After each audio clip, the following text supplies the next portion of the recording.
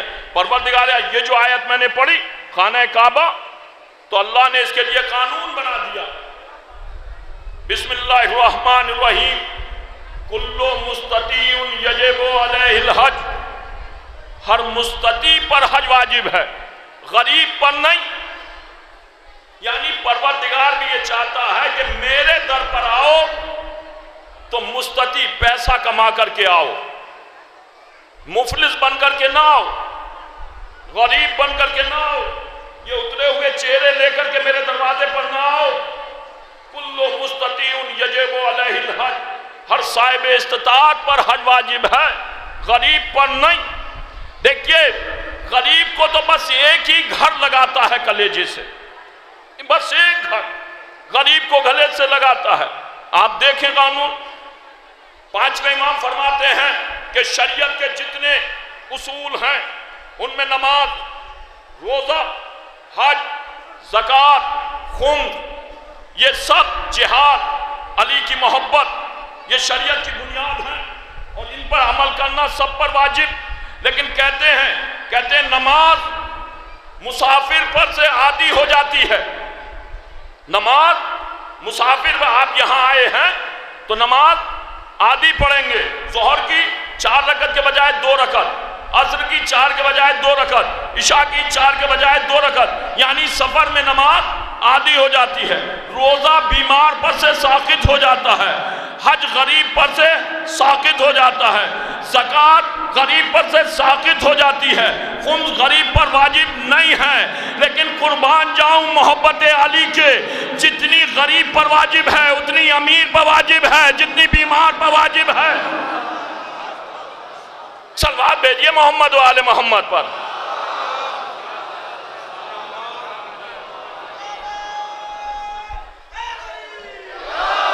میں بہت جلدی میں موضوع سے قریب آنا چاہتا ہوں، تو میرا موضوع یہ جو جائیدادیں ہیں، جو کچھ ہے مکہ مکرمہ، خانہ کعبہ یا مسجد نبوی، مدینہ شریف یا کربلا معظمہ، بتائیے یہ مجمع اس کا وارث کون ہے؟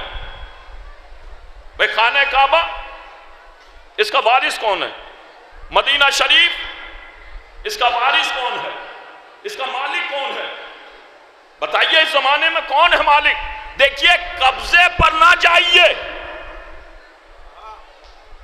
قبضے پر نہیں کہ قبضہ کس کا ہے۔ قبضہ کرنے والا مالک نہیں کہلاتا، غاصب کہلاتا ہے۔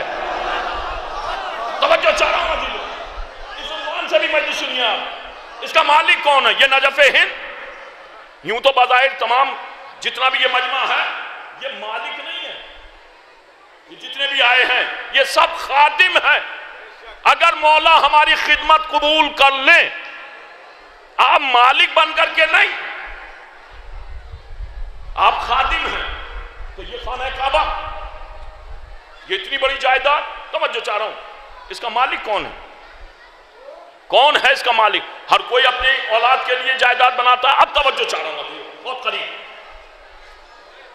جب جناب ابراہیم آپ 81 برس، 80 برس، 101 برس یا 100 برس کی عمر میں آپ کے یہاں بیٹا ہوا جس کا نام اسماعیل، یہ تھے جناب حاجرہ سے، آپ کی جو پہلی زوجہ تھی جن کا نام تھا سارہ، ان کے یہاں پہ جناب اسحاق ہوئے، اور طویل موضوع ہے لیکن میں تو ملکیت کیونکہ وقت کم ہے اس کے قریب جا رہا ہوں۔ ایک میری ماں بہنیں بیٹھی ہوئی ہیں اور یہاں مجمع میں ایسے مومنین بھی بیٹھے ہیں، آئیں نجف ہند پر عزیزو جناب ابراہیم عالم پیری تک، عالم ضعیفی تک 101 برس تک لا ولد رہے، لیکن عزیزو لا ولد رہے، ضعیفی تک ابراہیم لا ولد رہے لیکن مایوس نہیں ہوئے۔ توجہ چاہ رہا ہوں، مایوس نہیں ہوئے۔ مایوسی اسلام میں کفر ہے عزیزو، جس کے اولاد نہیں ہے وہ ایک ایسی جگہ پر آیا ہوا ہے کیا اس بارگاہ میں اپنا دست سوال پھیلائے گا تو میں دعوے سے کہتا ہوں کہ کوئی مایوس نہیں جائے گا، کوئی مایوس نہیں جائے گا اس بارگاہ سے۔ مایوس نہیں ہوئے، اور جب مایوس نہیں ہوئے تو جناب سارہ نے جناب ابراہیم سے کہا، اے ابراہیم پروردگار کی بارگاہ میں دعا کرو کہ پروردگار ہمیں بیٹا عطا کرے تو ہم غریبوں کو کھانا کھلائیں گے۔ کس نے کہا؟ سارہ نے، آپ کی زوجہ نے۔ کس کی زوجہ؟ نبی کی زوجہ نے ابراہیم سے کہا خدا کی بارگاہ میں دعا کرو کہ وہ ہمیں، اگر ہم غریبوں کو کھانا کھلائیں گے، اگر ہمیں بیٹا عطا کرے۔ ابراہیم کی زوجہ سارہ معصومہ نہیں ہیں، ایک نبی کی زوجہ ہیں اور اولو العزم پیغمبر ابراہیم کو مشورہ دے رہی ہیں۔ ابراہیم نے خدا کی بارگاہ میں دعا کی، دعا مستجاب ہو گئی، بیٹا مل گیا، فوراً منت بڑھا دی۔ عزیز و ابراہیم کی زوجہ آج بڑے بڑے ریشے مبارک والے لبیک اللہم لک لبیک لا شریک لک لبیک کہتے ہوئے مکہ مکرمہ جاتے ہیں اور اوپر سے کہتے ہیں منت مانگنا حرام ہے، منت مانگنا بدعت ہے، منت مانگنا غلط ہے۔ ارے یہ کیسی سنت؟ یہ منت جو حج کرنے کے لیے جاتے ہیں یہ منت کی سنت ہے، یہ منت ہے۔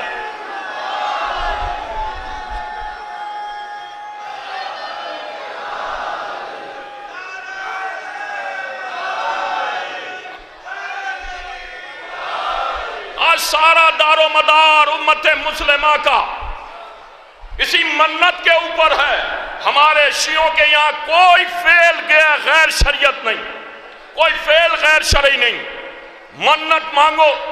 ابراہیم کی زوجہ نے کہا تو آپ کے یہاں ایک بیٹا ہوا جناب ہاجرہ سے جو کنیز تھی، جس کا نام اسماعیل تھا۔ ہاجرہ کا بیٹا جناب سارہ سے اسحاق پیدا ہوئے۔ ایک روز ایسی گفتگو میں جناب ابراہیم نے اسماعیل کو آغوش میں اٹھایا، اٹھا کر کے پیار کرنے لگے۔ جناب اسحاق جو کہ شہزادی سارہ کے بیٹے تھے وہ زمین پر کھڑے ہوئے تھے۔ سارہ نے یہ منظر دیکھا، فوراً آگ ببولہ ہو گئی کہ کنیز کے بیٹے کو تو ابراہیم آغوش میں لیے ہوئے ہیں، میں شہزادی، میرا بیٹا زمین میں کھڑا ہوا ہے۔ بفر گئی، فوراً ابراہیم سے کہا ابراہیم اسے اسماعیل کو اور اس کی ماں کو میری نظروں سے دور کر دو۔ توجہ چاہ رہا ہوں، خانہ کعبہ جائیداد کس نے بنائی، اس کا مالک کون ہے، میرا موضوع ہے، اسے میری نظروں سے دور کر دو۔ فوراً جناب ابراہیم پر وحی نازل ہوئی۔ ابراہیم، میں ویسا بھی موضوع پڑھ سکتا تھا لیکن میں چاہتا ہوں آپ آئیں نجف ہند کی بارگاہ میں تو اس عنوان سے کچھ لے کر کے جائیں، اس لیے کہ خانہ کعبہ کا وارث یہاں پر ہے اور آپ مانیے یہاں سے کوئی خالی ہاتھ نہیں جائے گا۔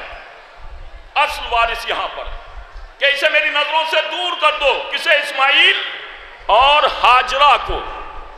ابراہیم پر فوراً وحی نازل ہوئی، ابراہیم ہاجرہ اور اسماعیل کو یہاں سے لے کر کے چلے جاؤ۔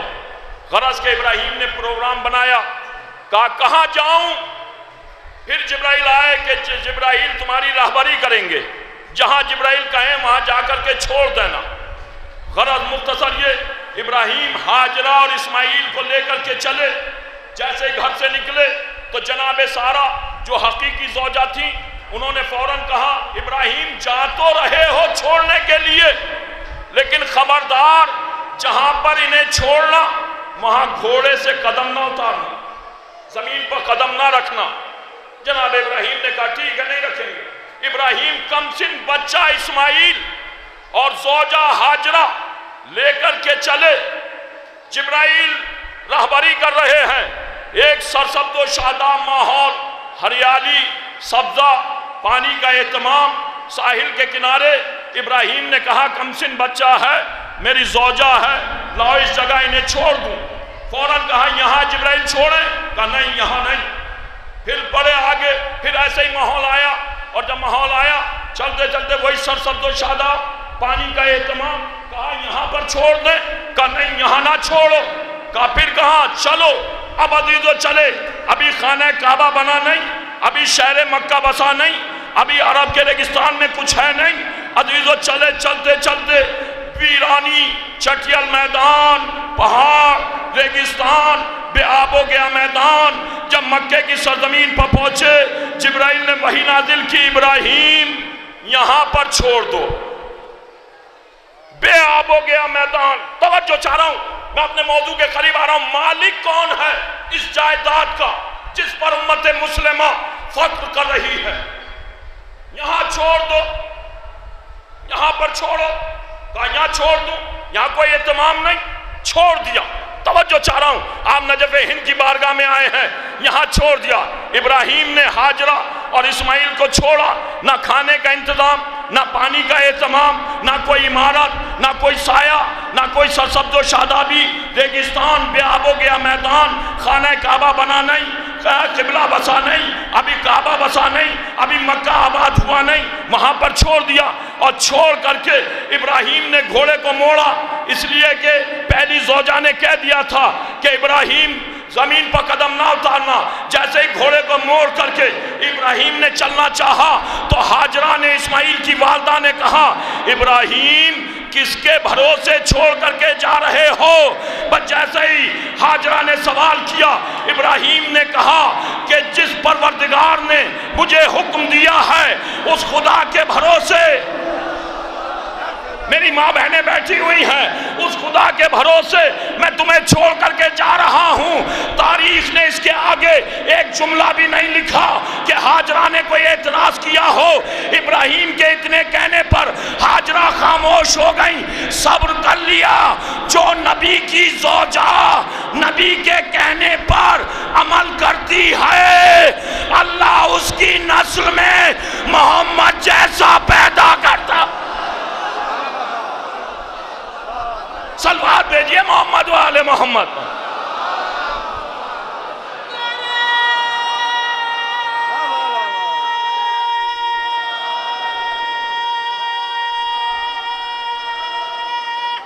حیدری, میں تاریخ آپ کے ذہنوں میں انڈیل رہا ہوں کہ چھوڑ دو یہاں پر, چلے. اور چل کر کے جب ابراہیم چلے گئے, ابھی مکہ آباد ہوا نہیں, خانہ کعبہ بسا نہیں, بے آب ہو گیا میدان ہے. ایک ماں, ایک بیٹا, کوئی اہتمام نہیں.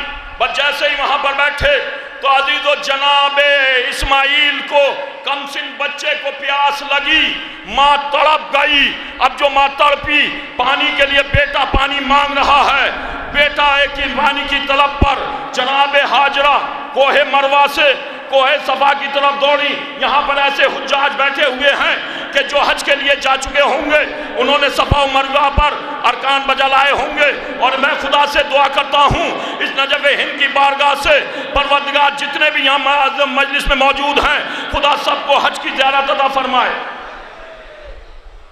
کوہ مروہ سے پانی کی تلاش میں ہاجرہ کوہ مروہ سے کوہ صفا پر دوڑی.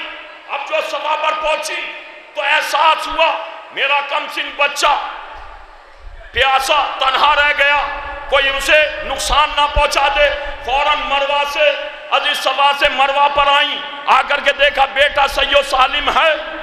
ابھی شہر مکہ بسا نہیں, ابھی خانہ کعبہ بنا نہیں, ابھی کوئی ارکان واجب ہوئے نہیں, ابھی خانہ کعبہ کا طواف نہیں, ابھی کچھ نہیں ہے, واقعہ ہوا نہیں, کچھ نہیں ہے.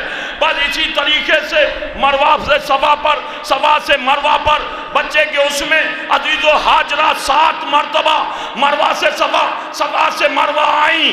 اللہ کو ایک پیاسے کی محبت میں, ایک پیاسے کی محبت میں ایک ماں کا دوڑنا اتنا پسند آیا کہ پروردگار عالم نے وہ حج کا رکن بنا دیا. لوگ کہتے ہیں کہ عزیز و کربلا کا واقعہ محمد کے زمانے میں ہوا نہیں, تو پھر یہ عزاداری کہاں سے ہوئی؟ ابھی مکہ بسا نہیں, خانہ کعبہ بنا نہیں, یہ حج کے ارکان.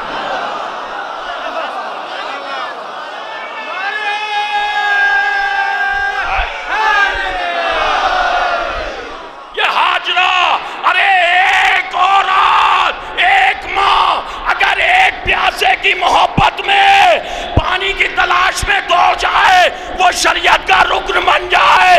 اور جہاں 72 پیاسے ہوں, وہ شریعت کا رکن نہیں بنے گا. یہاں تو ایک پیاسا اور ماں اس کی محبت میں دوڑی. کون ہے اس کا مالک؟ ابھی شہر مکہ بسا نہیں, ابھی خانہ کعبہ بنا نہیں، ابھی حج کے ارکان واجب نہیں، ابھی کچھ نہیں ہے۔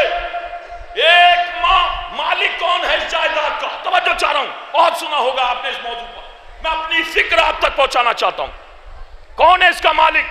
جانے کے لیے تو دنیا جا رہی ہے، ہر کوئی دوڑا چلا جا رہا ہے، لبیک اللہم لک لبیک لا شریک لک لبیک، ہر کوئی جا رہا ہے اور جانا بھی چاہیے، لیکن سب نہیں۔ کون ہے اس جائیداد کا مالک؟ اب جو ہاجرہ 7واں مرتبہ واپس آئیں تو دیکھا اسماعیل کے پیروں کے نیچے چشمہ ابل رہا ہے، یہاں کا بھی چشمہ مشہور ہے۔ یہ دیکھیں اسماعیل کون ہے؟ علی کے دادا، مولا کائنات رسول اسلام جناب اسماعیل کی نسل سے ہیں، اسحاق کی نہیں۔ اب جو جناب اسماعیل نے پیاس کی شدت سے ایڑیاں رگڑی تو وہاں فوراً چشمہ ابل گیا۔ ادھر ہاجرہ پانی کی تلاش میں اب جو واپس آئیں تو دیکھا بیٹے کے پیروں کے نیچے سے چشمہ ابل رہا ہے۔ آئیں آگے بڑھی اور بڑھتے ہی پانی کو ابلتے دیکھا، بے ساختہ کہا زمزم، ٹھہر جا، یہی جملہ کہا ٹھہر جا۔ دیکھئے ہاجرہ ایک نبی کی ماں ہے، نبی کی زوجہ، اگر بے جان پانی سے بھی کہہ دے ٹھہر جا، نبی کی زوجہ بڑا بشرط ہے وفاداری۔ کہاں بیٹھے آپ؟ اگر نبی کی وفادار زوجہ، نبی کی وفادار زوجہ بے جان پانی سے بھی کہہ دے ٹھہر جا تو پانی آگے نہیں بڑھتا۔ یہ کیسی زوجہ تھی جو لشکر کو نہ روک سکی؟ ٹھہر جا۔ میرا موضوع ملکیت، کون ہے اس کا مالک؟ بہت سنیے آپ، کل سے پرسوں سے مجلس سے سن رہے ہیں، میں پیغام کے طور پر، کون ہے اس کا مالک؟ ٹھہر جا، پانی ٹھہر گیا۔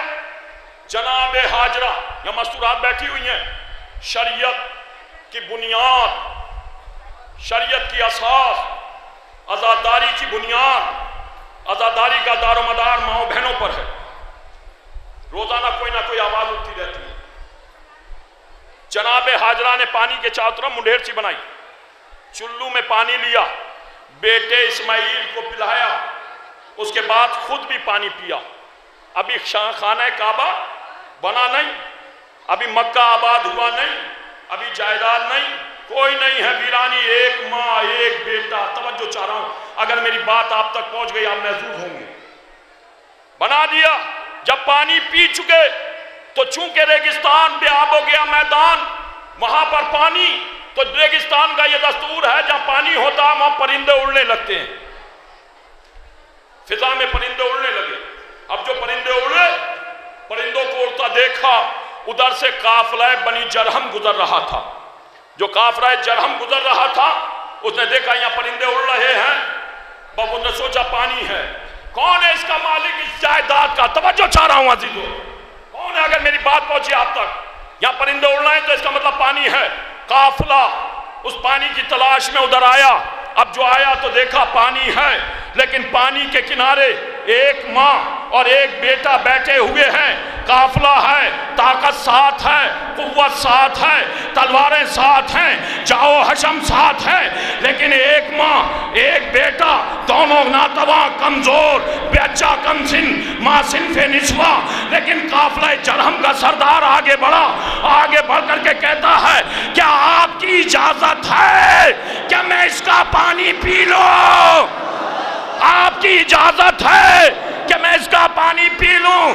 جرہم کے سردار کا اجازت مانگنا، ہاجرہ کا اجازت دینا، اس بات کی علامت ہے کہ ہاجرہ مالکہ ہے، جرہم بھکاری ہے۔ صلوات بھیجئے محمد و آل محمد پر۔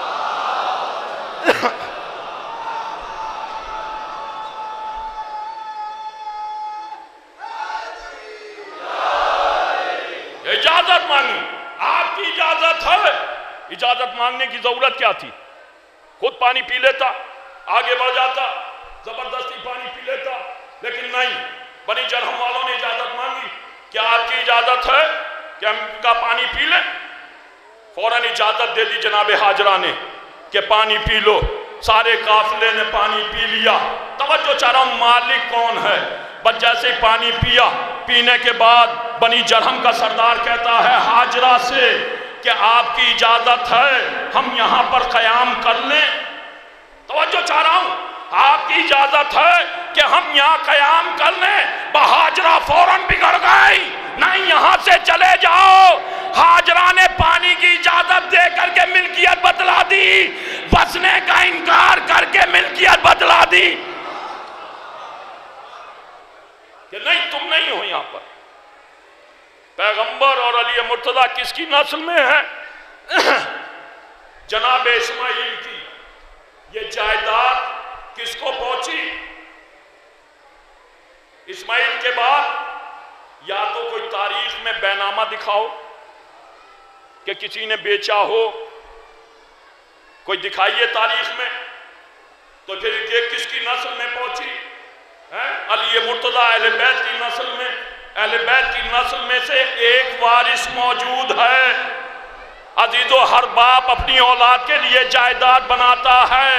اب قبضے پر نہ جاؤ، قبضہ کس کا ہے؟ قبضہ کرنے والے غاصب کہلاتے، مالک نہیں کہلاتے۔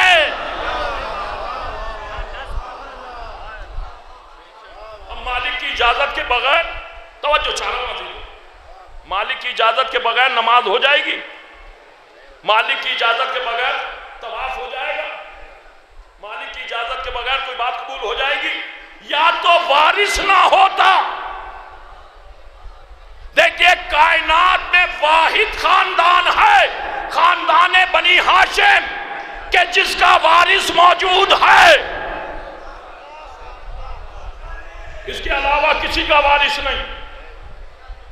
دعوے سے کہہ رہا ہوں کوئی نہیں بتلا سکتا، واحد خاندان ہے۔ تو جب وارث موجود ہے تو جائیداد پر کسی کو قبضہ کرنے کا حق کر سکتا ہے کوئی قبضہ؟ نہیں کر سکتا۔ اور دوسرا ثبوت دوں، وارث جب بھی آئے گا، جب بھی وارث آئے گا خانہ کعبہ سے آئے گا۔ اس دور وہابیت میں بھی ہمیشہ وارث اپنے گھر سے آتا ہے۔ یہاں امام کے چاہنے والے بیٹھے ہوئے ہیں، وارث جب بھی آئے گا تو خانہ کعبہ سے آئے گا۔ جس کا گھر ہوتا ہے مقام جوانی سے مولا ٹیک لگائے ہوئے بیٹھے ہوں گے، ذوالفقار حمایت کیے ہوئے ہوں گے، عزیز و عصای موسیٰ قریب ہوگا، پرچم اسلام پاس میں رکھا ہوا ہوگا، امام لے کر کے خانہ کعبہ سے علم مبارک برآمد ہوئیں گے۔ کہاں چلی جائے گی وہابیات؟ کوئی آ کر کے کہہ سکتا ہے یہ اٹھانا بدعت؟ کوئی کہہ سکتا ہے؟ یہ امام کا انداز ہوگا۔ یہ امام تو مالک کون ہے خانہ کعبہ کا؟ اہل بیت مدینہ منورہ، اس کا مالک کون ہے؟ اگر آپ کسی سے مکان لیں کرائے پر اور وہ یہ شرط رکھ دے کہ آپ رہ سکتے ہیں، اس میں نماز نہیں پڑھ سکتے، یا وہ کہ میری اجازت کے بغیر کچھ نہیں کر سکتے، تو بتائیے آپ کو جائز ہے؟ وہ سسٹم نہیں ہے، یہ تو سب خود زمین اللہ کی اور چاہے جس کی مسجد پر قبضہ کر لو، ایسا کوئی چکر نہیں ہے۔ ساری زمین اللہ کی، جہاں جی چاہے نہیں۔ یہ جو بینامے کا لفظ ہے یہ قانون ہے قرآن کا، یہ کوئی آپ کا بنایا ہوا نہیں ہے۔ تو یہ بینامے کا لفظ نہ ہوتا کہ ساری زمین اللہ کی، اگر اللہ کی ساری زمین ہے تو اہل بیت بینامہ نہ کیا کرتے۔ توجہ چاہ رہا ہوں، آپ کہاں بیٹھے ہیں؟ میں تاریخ پڑھ رہا ہوں، نہیں تو دھوندھائیں پڑھنے لگوں گا۔ جو بات پہنچا رہا ہوں میں آپ کو، کون ہے اس کا مالک؟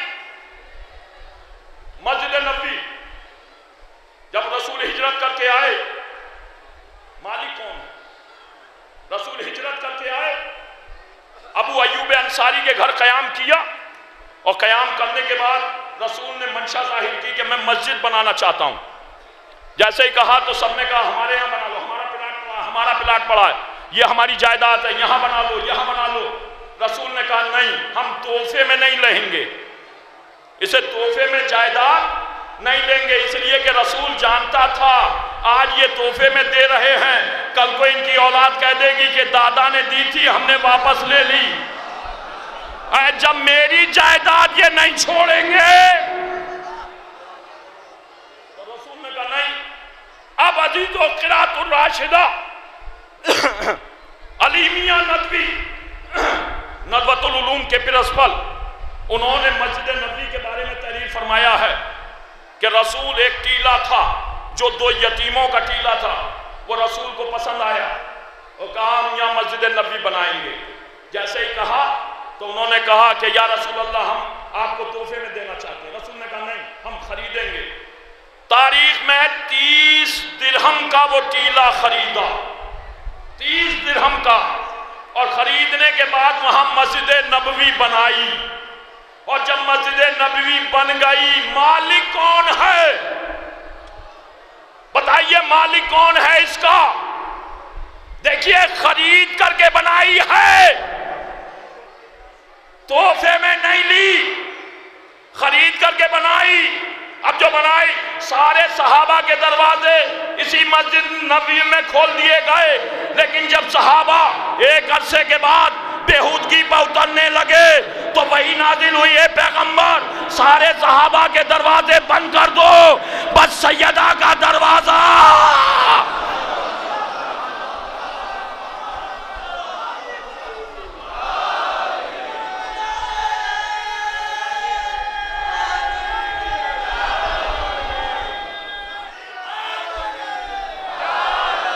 بس سیدہ کے گھر کا دروازہ کھلا رہے گا۔ زیارتوں پر لوگ گئے ہیں، اور جب مسجد نبوی میں اس زمانے میں داخل ہوں، باب جبرائیل سے داخل ہوتے وقت کسی متوع وہابی سے پوچھنا کہ بتاؤ ہم کہاں پر کھڑے ہیں، اس دور وہابیت میں بھی یہی کہے گا کہ یہ بیت سیدہ ہے۔ جس کی جائیداد ہوتی ہے اس کا نام چلتا ہے، مالک وہ کہلاتا ہے، وہ مالک، ہر کوئی مالک نہیں۔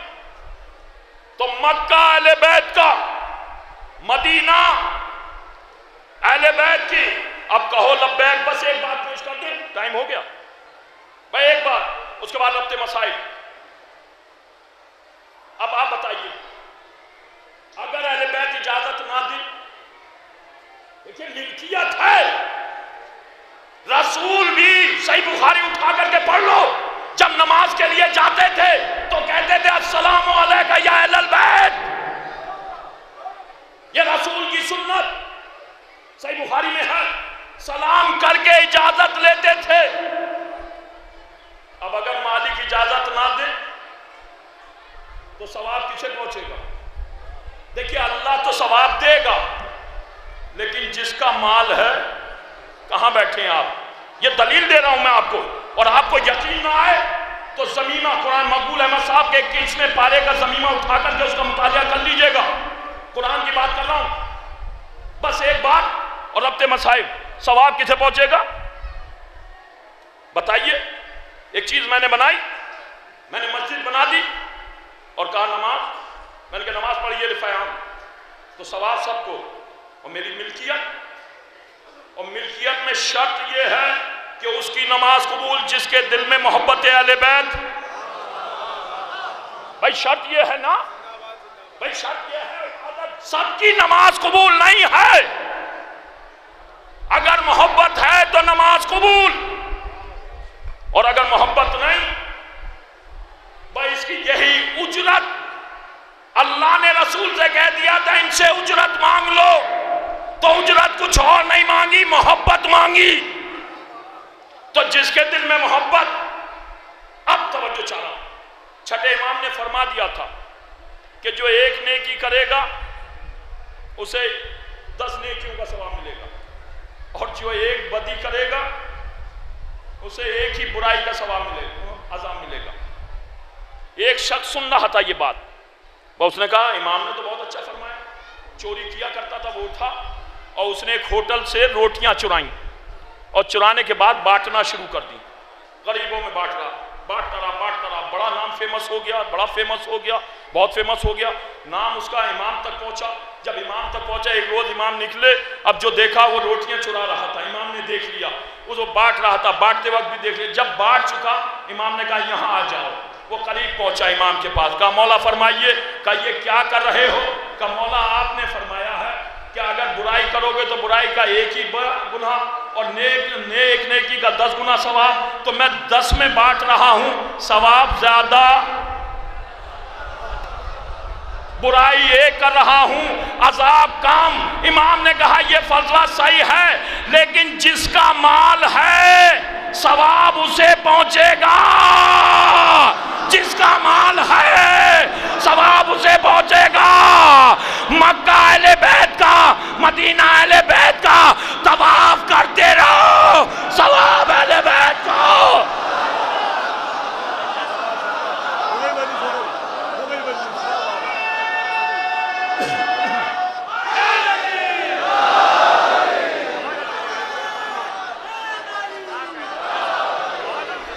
صلوات بھیجئے محمد والے محمد پر۔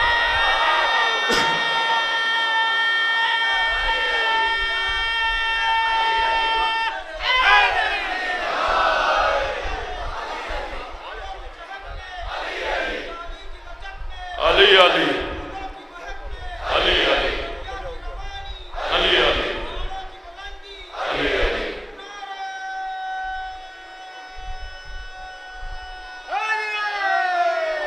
حیدری، تو جس کی جائیداد، اب موضوع بہت، کیونکہ وقت کم ہے اور یہ اہل بیت کے فضائل کا سمندر بہت طویل، ساری جائے، اسی لیے کسی کی زمین پر قبضہ نہیں، عبادت قبول نہیں، زبردستی نہیں کر سکتے۔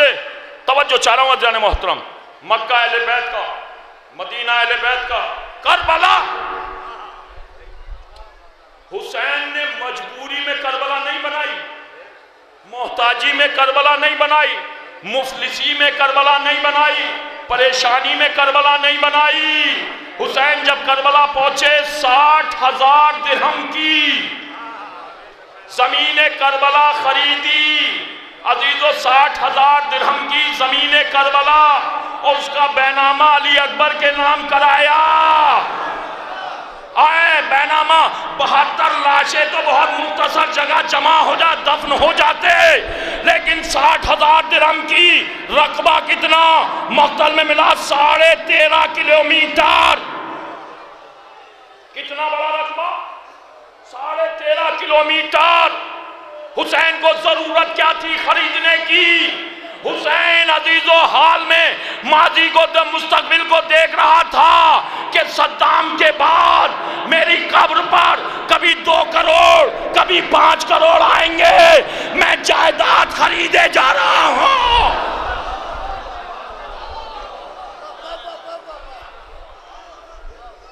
چاہے کتنا بڑا مجمع آ جائے، اور حسین یوں ہی نہیں چھوڑ کر کے گئے، توجہ چاہ رہا ہوں، یوں ہی نہیں۔ کبھی آپ سوچیں حسین اپنے گھر پر بلا رہا ہے تو بے وارث امام حسین نے جائیداد خریدی، رقبہ 13.5 کلومیٹر، پڑھ لیجئے گا، یہاں علماء آئے ہوئے ان سے دریافت کر لیجئے گا، اور پھر انہیں واپس کر دی، لیکن ایک شرط لگا دی کہ میرے چاہنے والے آئیں تو انہیں 3 دن کا مہمان رکھنا، یعنی کھانے کا بھی اہتمام قیامت تک۔ حسین اپنے مہمان کو خالی ہاتھ واپس نہیں کرتا، خالی ہاتھ نہیں، انتظام۔ پروردگار نجف ہند جو اترے میں آنے والوں کی دلی مرادیں پوری فرمائے، دلی تمنائیں پوری فرمائے۔ میرا پیغام تھا یہ جو میں نے آپ تک پہنچایا، آپ کے مولا کی جائیداد ہے، بس ایک روایت اور آپ کی عبادت تمام، چونکہ میری ماں بہنیں بیٹھی ہوئی ہیں اور عزاداری کا دار و مدار ماں بہنوں کے اوپر ہے، کیونکہ ہمارے جو نوجوان ہیں وہ آج کل وہابیت سے زیادہ مروب ہو رہے ہیں، اس لیے کہ بس اب عزاداری کی حفاظت، یوں تو امام پردہ خیر میں موجود ہیں، کسی کو ضرورت نہیں امام حسین، کوئی کسی کا محتاج نہیں ہے فاطمہ کا لال، لیکن میں اپنی ماں بہنوں سے کہتا ہوں کہ فاطمہ کے اوپر تمہارا احسان ہونا چاہیے، تم ہی اس کے لال کے غم کو بچانا۔ بڑے بڑے حملے عزاداری پر ہو رہے ہیں، عزیزو عزاداری کے بغیر کچھ نہیں، ہمارا جینا ہمارا مرنا عزاداری بس۔ ایک روایت، اور وہ ذرا سا وقت طویل ہو سکتا ہے، میں وہی بات یوں تو مجھ سے کہا گیا ہے ابو الفضل عباس کے مسائل پڑھنا، چونکہ وہ عزیزو انجمن کوئی پروگرام کرتی ہے ابو الفضل عباس، لیکن میں نے موضوع لیا تھا ماں بہنوں کی وجہ سے۔ جناب سلمان ایک راستے سے گزر رہے، چلتے چلتے سلمان کا گزر ایک باغ کے قریب سے ہوا، وہاں پر ایک یہودی کھڑا ہوا تھا۔ یہودی نے سلمان کو آتے دیکھا تو کہا اے نبی کے صحابی آپ پر ہمارا سلام۔ سلمان نے سلام کا جواب دیا تو کہا اے سلمان کیا تھوڑا وقت مجھے دے سکتے ہو؟ سلمان نے کہا فرمائیے کہ میرے ساتھ باغ میں آ جاؤ۔ سلمان باغ میں گئے تو باغ میں ایک جھونپڑی پڑی ہوئی تھی، وہ یہودی جھونپڑی میں داخل ہوا، آواز دی سلمان جھونپڑی کے اندر آ جاؤ۔ سلمان جھونپڑی کے اندر گئے، اب جو گئے اندر دیکھا تو ایک بچی کم سن، اپاہج، لاچار، نابینا، جسم میں حرکت نہیں، پڑی ہوئی ہے گوشت کا لوتھڑا۔ یہودی نے کہا سلمان اولاد کے نام پر میرے پاس اس کے سوا کچھ نہیں، اے سلمان میں نے پروردگار کو جناب موسیٰ کا واسطہ دیا لیکن میری بچی شفا یاب نہیں، میں نے سنا تھا کہ عیسیٰ نابینا کو شفا دے دیتے ہیں، میں نے جناب عیسیٰ کا واسطہ دیا، میری بچی شفا یاب نہیں ہوئی۔ سلمان میں نے سنا ہے کہ آپ کا مولا مشکل کشا ہے، وہ سب کی مشکلیں حل کرتا ہے، سلمان میری بھی مشکل حل ہو جائے گی؟ سلمان نے کہا ہاں یقین ہے ایمان کے 10ویں درجے پر فائز ہو جائے گی حل۔ کہا کیسے؟ کہ اسے میرے ساتھ لے کر کے چلو۔ آگے سلمان، پیچھے یہودی اپنی اپاہج بچی کو آغوش میں لیے ہوئے مدینہ منورہ میں پہنچا، اور پہنچنے کے بعد محلہ بنی ہاشم میں قدم رکھا، مولا کے دروازے پر جا کر کے دخل الباب کیا، مولا علی برآمد ہوئے، سلمان نے سلام پیش کیا، یہودی نے بھی سلام کیا۔ جب سلمان نے فوراً کہا مولا یہ سارا واقعہ سنایا، یہ یہودی ہے، اس کی یہ اپاہج بچی ہے، یہ لے کر کے آیا ہے، شفا کا طلبگار ہے۔ مولا نے دیکھا اور دیکھنے کے بعد وہیں سے کھڑے ہو کر کے آواز دی بیٹا حسین۔ میری ماں بہنیں بیٹھی ہوئی، جس کے دل میں جو تمنا ہے وہ حسین کا واسطہ دے کر کے مولا کی بارگاہ میں اپنی دعا طلب کرے، انشاءاللہ نہ جانے کہاں عزیزو آپ کی دعا مستجاب ہو جائے۔ بیٹا حسین لبیک کہتا ہوا شہنشاہ کربلا کمسن شہزادہ آگے آیا، بابا خیریت؟ حسین دیکھو اس بچی کو دیکھو۔ امام حسین نے اس بچی کو دیکھا اور غور سے دیکھنے کے بعد کہا بابا ہاں اس بچی کو دیکھ رہا ہوں۔ کہا جاؤ گھر میں جاؤ، ایک تشت میں پانی لاؤ۔ امام حسین تشت میں پانی لائے، لے کر کے آئے، حاضر ہوئے، بیٹا اپنے چہرے کو اس تشت میں دھلو۔ امام حسین نے چہرے کو تشت میں دھلا اور دھلنے کے بعد کہا بابا فرمائیے۔ کہا بیٹا حسین اپنے دست مبارک سے اس بچی کے چہرے پر پانی چھڑکو۔ امام حسین کمسن شہزادہ اپنے دست مبارک سے بچی کے چہرے پر پانی چھڑک رہا تھا، وہ پانی کی بوندیں عزیز و چہرے پر پڑنا تھی کہ فوراً اس بچی کو بینائی عطا ہوئی۔ جیسی وہ بچی غور سے دیکھنے لگی، فوراً بچی نے مولا کو نگاہوں کا سلام دیا۔ امام مولا علی نے اس یہودی سے کہا کہ جا اس پانی کو لے کر کے گھر چلا جا، اپنی بچی کو بھی لے جا، اس میں اور پانی ملا لینا، اس سے اسے غسل دینا، انشاءاللہ اسے شفا کلی ہو جائے گی۔ یہودی پانی اور بچی کو لے کر کے چلا گیا، گھر جا کر کے اس نے اپنی بیٹی کو غسل دیا۔ اب جو غسل دیا وہ کلی طور پر شفا یاب ہو گئی، تو چونکہ حسین نے اسے شفا دی تھی، یہ بہت حسین و جمیل بچی، یہودی آیا، آ کر کے کہا مولا میں کلمہ پڑھنا چاہتا ہوں، میری بچی بھی کلمہ پڑھنا چاہتی ہے، اے مولا آپ اس کا نام تجویز کیجئے۔ میری ماں بہنیں سن رہی ہیں، میں پیغام کے طور پر پڑھ رہا ہوں، آپ اس کا نام تجویز کیجئے۔ بس امام نے پھر آواز دی بیٹا حسین۔ حسین آئے، کا بیٹا پہچانو، کا بابا پہچان لیا یہ وہی بچی ہے۔ یہودی نے دست ادب جوڑے، مولا اس کا نام تجویز کیجئے۔ تو مولا حسین نے فوراً کہا ہم اس کا نام ہند رکھتے ہیں، اس کا نام ہم ہند رکھتے ہیں۔ بس جیسے ہند نام تجویز کیا تو وہ فوراً کہتا مولا میں چاہتا ہوں اسے آپ نے شفا عطا کی ہے، آپ اسے اپنی کنیزی میں لے لیجئے۔ مولا نے کہا نہیں، تمہارے پاس اولاد کے نام پر کوئی دوسرا بچہ نہیں ہے، اسے لے جاؤ۔ کہتا نہیں مولا میں چاہتا ہوں اس کی تربیت آپ کیجئے۔ غرض کہ مولا حسین نے قبول کر لیا۔ بس یہ گھر میں آئی، اسے قرآن کی تعلیم جناب زینب نے دی۔ ہند اہل بیت کی خدمت کرتی رہی، پروان چلتی رہی۔ جب ہند چونکہ حسن مولا نے عطا کیا، جب ہند سن شباب کو پہنچی تو مولا حسین نے ہند کے بابا کو بلایا اور بلانے کے بعد کہا جاؤ اپنی بچی کو لے جاؤ، اب یہ سن شباب کو آ گئی۔ ہر باپ کی تمنا ہوتی ہے کہ بچی اپنے گھر سے رخصت کرے، اسے اپنے گھر سے رخصت کر دینا۔ باپ لے کر کے گھر چلا گیا۔ ہند کے حسن کے چرچے سارے عرب میں ہونے لگے۔ یہ آواز شام میں معاویہ کے دربار میں پہنچی۔ جب دربار میں آواز پہنچی تو معاویہ نے یزید کا رشتہ بھیج دیا۔ جب یزید کا رشتہ آیا تو ہند کا بابا جانتا تھا یہ دشمن اہل بیت ہے، اس لیے انہوں نے قبول نہیں کیا، انکار کرتے رہے، دباؤ بنایا گیا، ستایا جانے لگا۔ جب پریشان ہند کا بابا ہو گیا تو ہند کو لے کر کے حسین کی بارگاہ میں آیا اور آ کر کے سارا ماجرا بیان کیا۔ امام حسین نے کہا تم اسے یزید کے ساتھ میں رخصت کر دو۔ توجہ چاہ رہا ہوں عزیزو، اسے یزید کے ساتھ میں رخصت کر دو۔ ہند کہتی ہے مولا نہیں، وہ آپ کا دشمن ہے۔ لیکن مولا نے کہا ہم تمہیں حکم دیتے ہیں اسے ہند کا رشتہ یزید کے ساتھ کر دو۔ ہند نظریں جھکا لیتی ہے، مولا میں آپ کا حکم بجا لاتی ہوں، لیکن اے مولا مجھ سے وعدہ کیجئے کہ آپ میرے گھر تشریف لائیں گے۔ میری ماں بہنوں کو میری آواز پہنچ۔ ہند نے کہا مولا وعدہ کیجئے آپ میرے گھر تشریف لائیں گے۔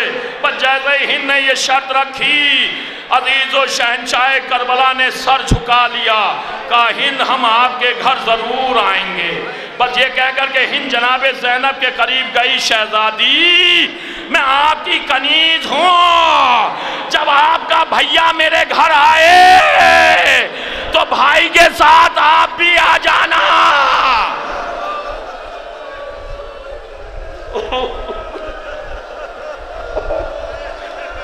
آپ کی آوازیں بلند ہو گئیں۔ خدا آپ کی آوازوں پر رحمت نازل کرے۔ نہ جانے کہاں وقت کا امام بیٹھا ہو، اپنے جد امجد کا پرسہ لے رہا ہو، نہ جانے کہاں رسول کی بیٹی رومال لیے ہوئے ایک ایک عزادار ایک ایک عزادارہ کے سامنے ہے، تمہاری آنکھوں میں میرے لال حسین کے نام کا آنسو۔ اے زینب، اے شہزادی میرے گھر تشریف لانا، واقع کربلا ہو گیا، اب بیویاں اسیر ہو گئیں، حسین کا سر موقع نیزہ پر ہو گیا۔ ہند شام کے دربار میں اپنے محل میں بستر استراحت پر لیٹی ہوئی ہے۔ نصف شب گزر گئی، رات کو خواب میں دیکھا کہ رسول کی بیٹی سیدہ خواب میں آئی ہے، کہہ رہی ہے ہند ارے تو آرام کر رہی ہے، میری زینب تیرے قید خانے میں، ماتم کرو ماتم کرو، خدا آپ کو کوئی غم نہ دے سوائے غم زینب کے۔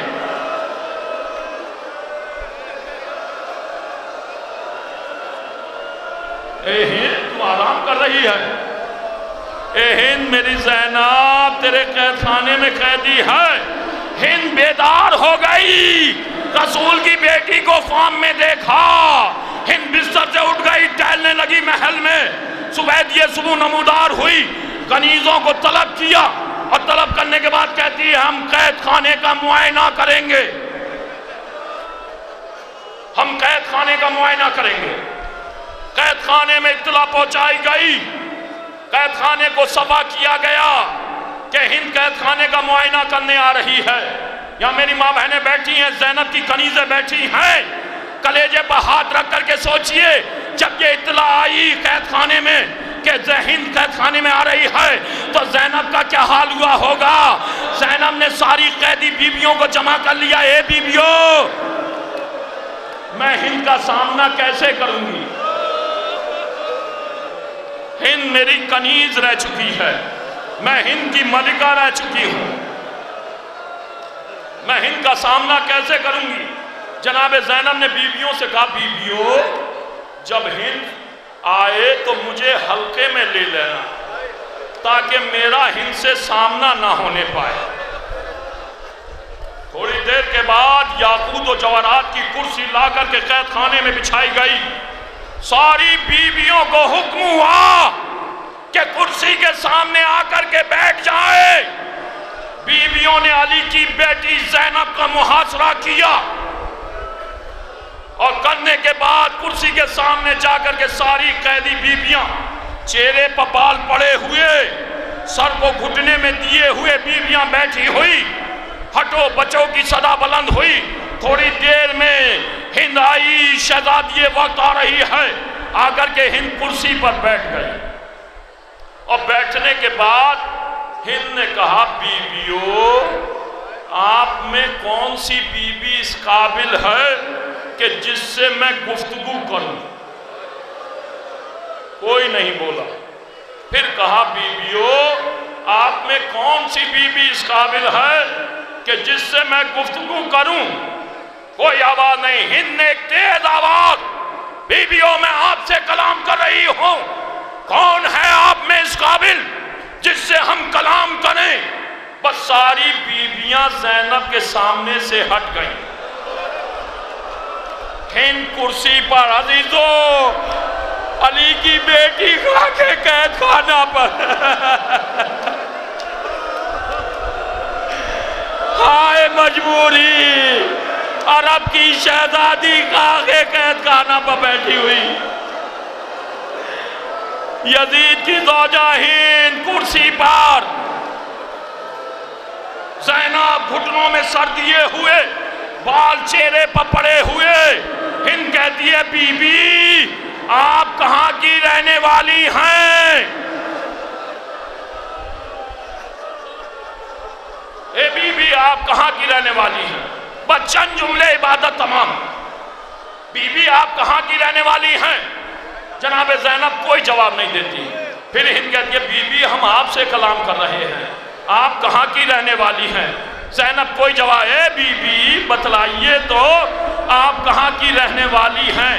بس زینب علی کی بیٹی نے سر جھکے جھکے کہا ہم مدینے کے رہنے والے ہیں، ہم مدینے کے رہنے والے ہیں.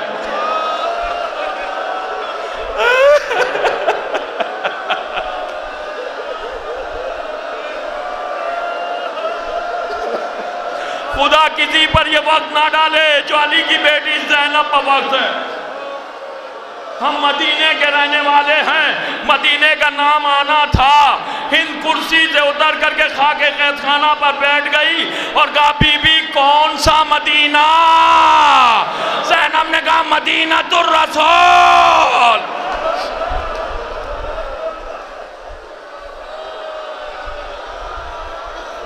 ہم رسول کے مدینے کے رہنے والے ہیں. تو ہند نے فوراً کہا بی بی ایسا نہ کہو، ایسا نہ کہو. پھر فوراً کہتی ہے بی بی آپ مدینہ الرسول کے رہنے والے کسی کو جانتی ہیں آپ؟ میری ماں بہنیں سن رہی ہیں.